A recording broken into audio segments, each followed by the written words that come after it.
Hi, you too. How you been, man? Man, I've been missing you guys, man. Where you been, man? You left me all by myself. Hey, you too. What's up, man? It's Joe D, bro. I thought I'd try something a little different, man. Hey, but it's good to see you guys again, man. It's always good to have you here. We're going to share another beer together. What do you think, man? Come join me. Today's beer is one that I've heard of and never had a chance to get to. And I think there's a few of you out there even requested this beer. So it was a beer mail. It was Brian, Tester Customs, the one that makes these. Yeah. Thank you. Thank you very much, Brian. I appreciate it. This is TommyKnocker Coca Porter. And this is a winter warmer, as you can see it says right there on the bottle. And it's brewed by TommyKnocker Brewery, Idaho Springs, Colorado. So, and there's a little bit of general information on the bottle. Yeah, no, we're gonna skip the bottle. We'll go right to the website. The website is pretty nice.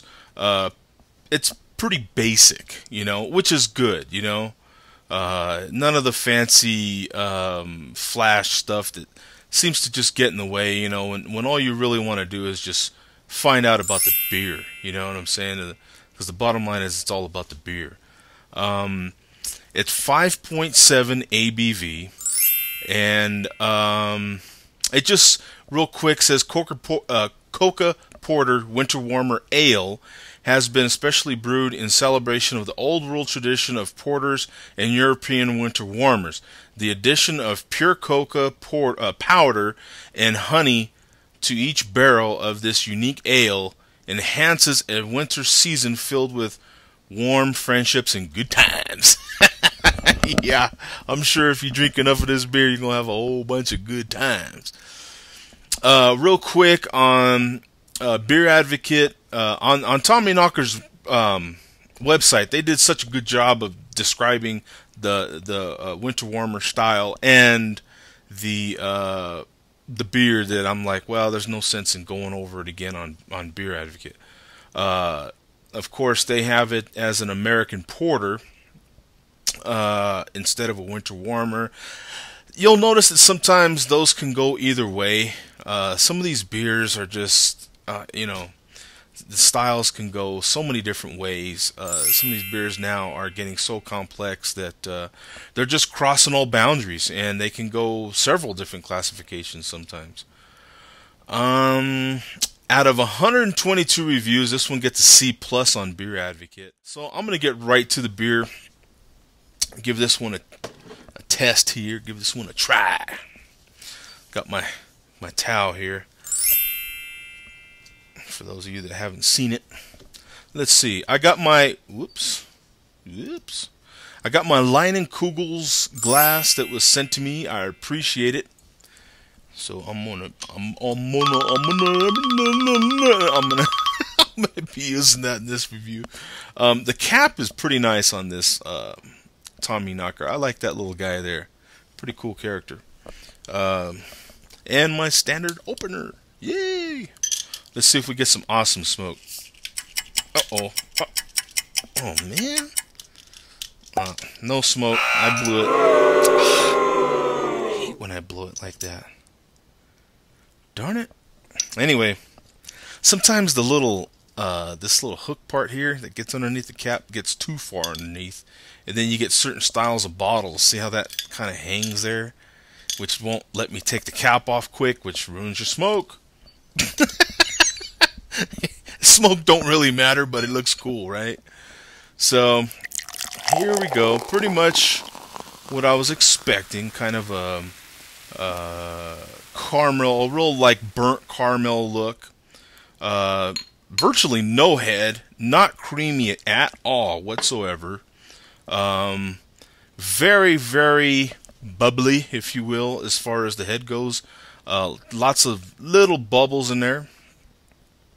But the color is very uh, like a burnt caramel color, pretty dark. But let's see here. A really nice smell though, really nice. Some of that caramelness is coming in there. You can even get a little hint of that sweet honey that they even had in there. Just a faint little. If you know what's in there, you can smell it. But you can smell it. I'm not smelling so much the cocoa. Maybe I can taste it.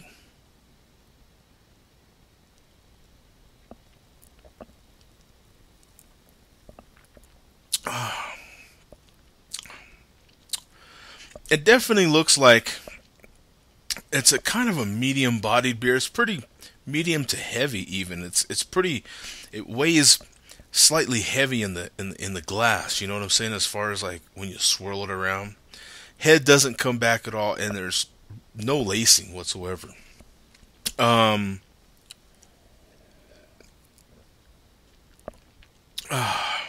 Now this beer that was sent to me, it's kind of riding the line there as far as freshness. Let's see. Yeah, it's about 4 months, so factor that in this review as well, okay? Because we're talking November, December, January, February, and now we're into March, so factor that in as well.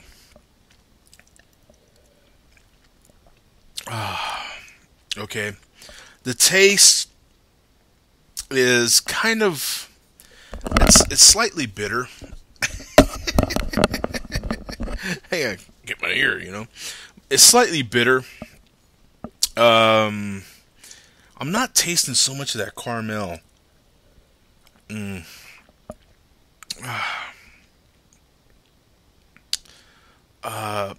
It's pretty much just a session beer. The taste is kind of like flat. It actually smells a lot better than it tastes. It doesn't taste horrible. It's just that it's real flat, and that kind of makes me think that I wish I had a slightly fresher bottle. That would be a little bit better indicator, truly, of the beer. But you guys let me know what you think, okay? I'm going to give this I'm very hesitant to do it, but I'm going to give it a 1 thumb up. It's an okay beer. It's not going to wow you. It's not going to knock you over with its flavors. It smells really good, but the taste is kind of flat. It's not, you wish you could taste what you're smelling, like more of a carameliness.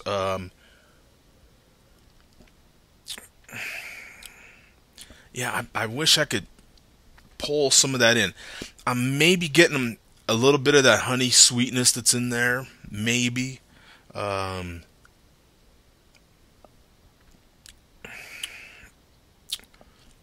there's a little bit of that. Not so much of the caramel. But it is a session beer for sure. I mean, you could easily kill a 6-pack of this and no problem. But I'm just giving it a 1 thumb up because I just feel that it's kind of, yeah, you know what I'm saying? Like, you know, wow me a little more. You know what I'm saying? Give me some pizzazz. Okay. Hey, man, you guys let me know what you think, okay? This is Joe D. We out, man.